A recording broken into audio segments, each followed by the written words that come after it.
Welcome to the final video of the first chapter of this robot framework tutorial. We are close to beginning the automation project, and for that we only need to tackle one more detail before we can actually start creating multiple test cases for web, mobile, and other platforms. In this video, I am going to talk to you about the resource files that are used inside your automation project, what is the purpose of the resource files, and how you can make your life easier in order to create powerful test cases and powerful automation projects. So if we continue where we left off in the last video, here we have the test case that we already created. We have the documentation in the library. Inside the settings section, we created some keywords that logged certain things. We had variables, and then we had the actual test case. So let's say now that I want to create a new test case that will be actually called test case 2.robot. And in this test case, I want to execute the same keyword I executed in the first one. So I would like to log the value of dictionary2 for the key called username. So we know we need a settings section. We know we need a test cases section, and I will actually copy the content of this test right here, and we will call it test2, and I will copy the content of the dictionary, and so for that I will need the keywords and the variables section. I will put the dictionary in here, and then I will need the log my specific username and password keyword to be recognized, so that should be also declared inside the keywords section. I will actually copy the whole keywords section and I will put it into my second test case. Okay, so what I have now is two robot scripts which are executing the same keyword with different parameters or arguments. And for the first case, I want to log the value of the username key for the dictionary, and in first case I want to log the value of the username key for the dictionary called dictionary. If I want to, for example, execute both test cases, we know that we should go ahead and do that with the robot command. So robot minus the output. I'm always choosing the output folder for the output of logs and everything else, and then I will give it the source, the folder source where my test cases are. So now if I hit enter, okay, we actually we are left with the error in the previous video because I wanted to show you what happens when this keyword fails. So if you remember, log my specific username and password requires two arguments, but we only give it once, so we can make it fail. Okay, let's do that now. Let's fix that. So instead of dictionary, instead of the username key, we will put the password key, and then in the second example we will put the password key from dictionary 2. All right, everything should be good right now, right? 2 critical tests, 2 pass, 0 fail. We can go ahead and open the log in the browser, and this is the result of my execution. The first test case and the second test case, they both used the same keyword, so log my specific username and password with different parameters. This one logged test user and password demo, and this one logged test user 2 with password demo2.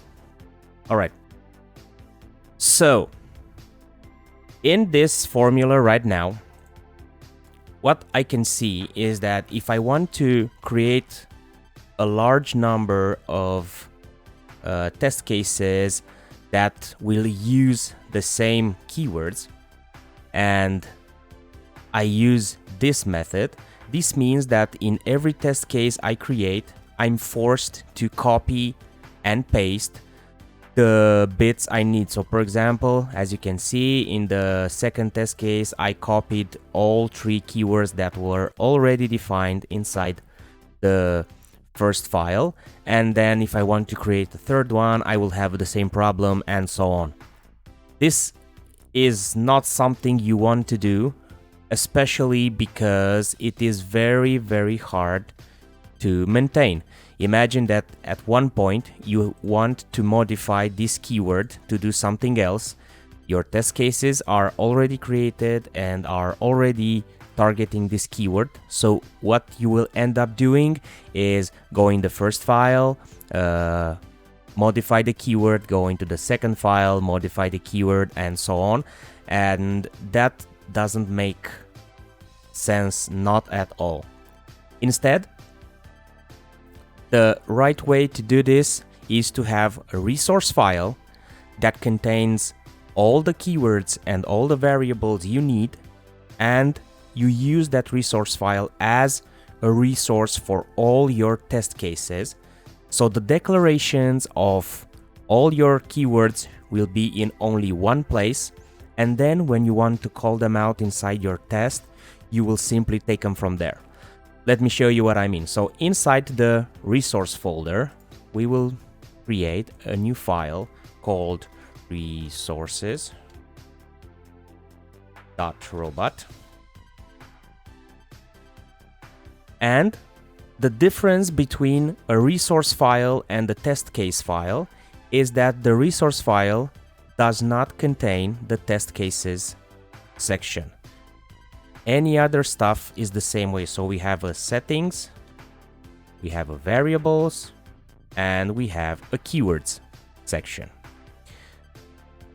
In the settings section, I can copy any library I used in my previous test cases. Inside the variables section, I will go ahead and copy all my variables.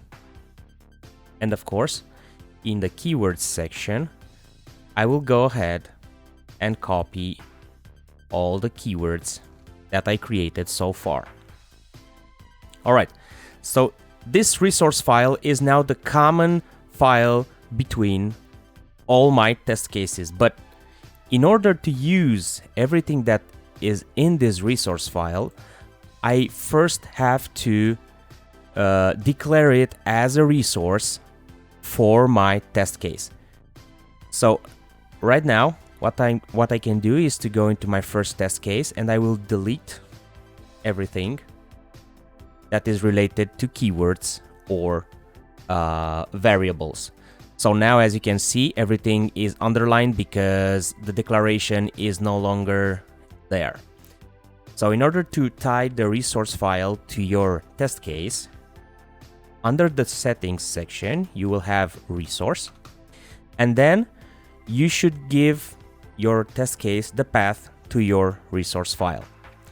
So if you are not familiar, if you want to go one folder back, you use // If you want to go further, you use the name of the folder you want to go into. So my test case file, test case 1, is located into the tests folder.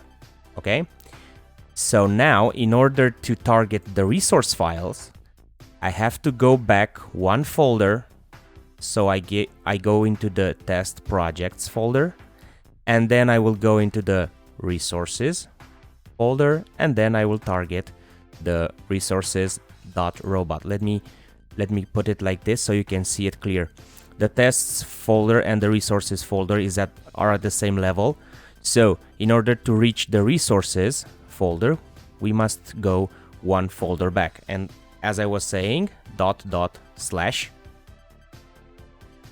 now I'm in the tests project folder, and the next step is to go into the resources,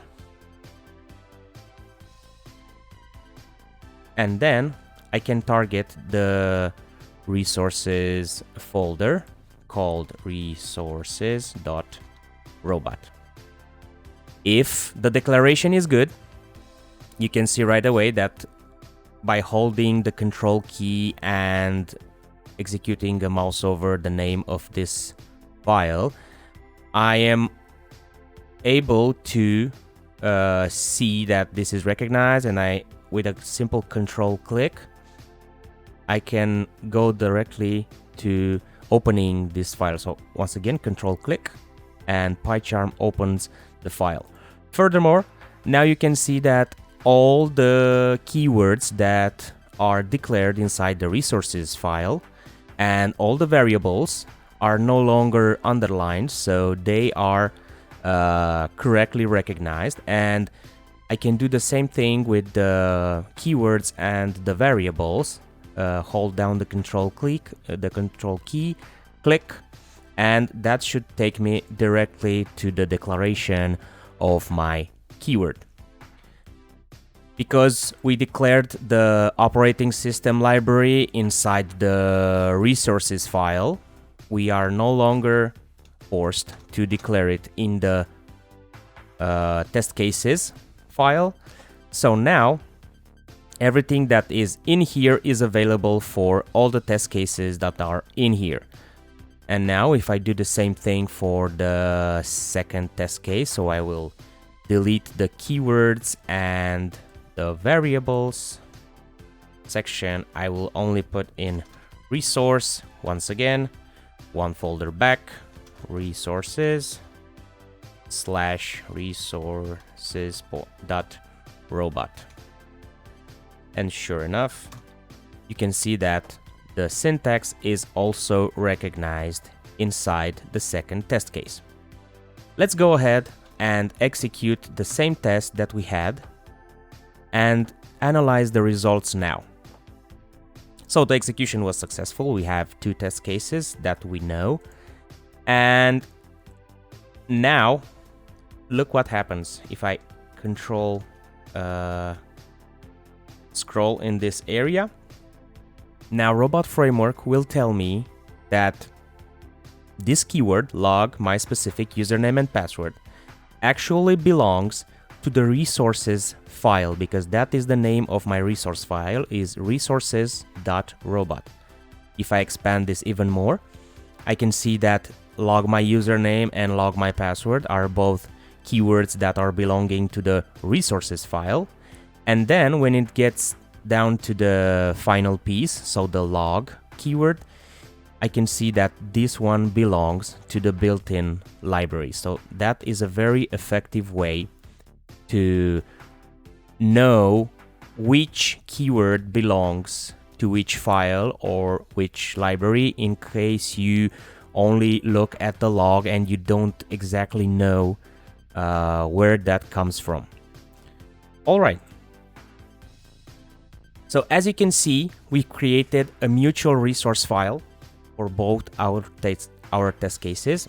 And the advantage here is that now when I do a control click, either I do it from the first test case file or the second test case file, this will always point to the specific keyword found in the resource file.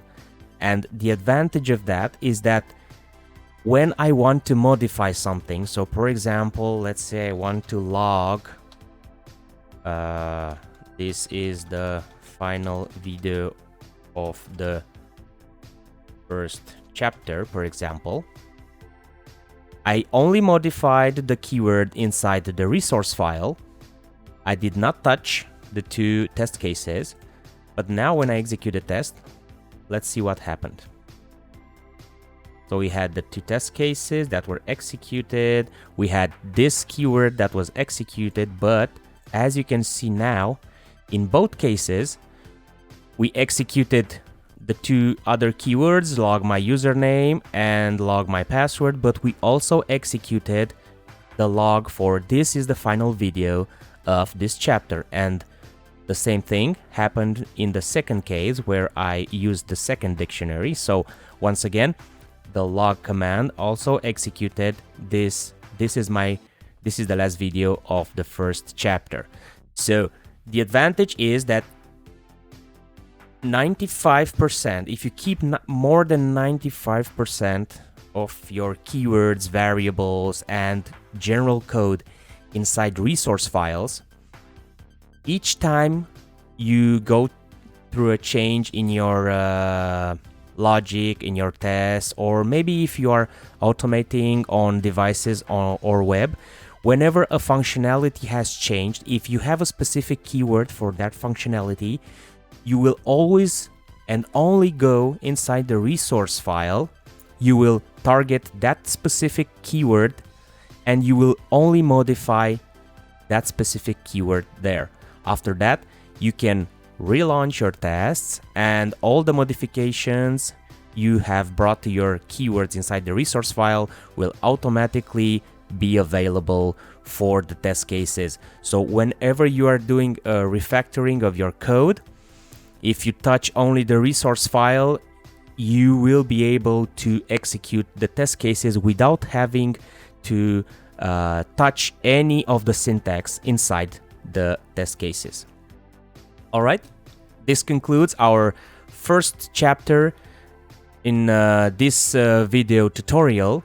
For my next chapters, I will actually start creating an automation project from scratch for web automation, and I will also develop a tutorial for the mobile automation because there were a lot of you who asked questions about automating on mobile. If you like this video and you think that this is something that is very interesting for you, please don't forget to like and subscribe, and I will see you again in the next chapter. Goodbye.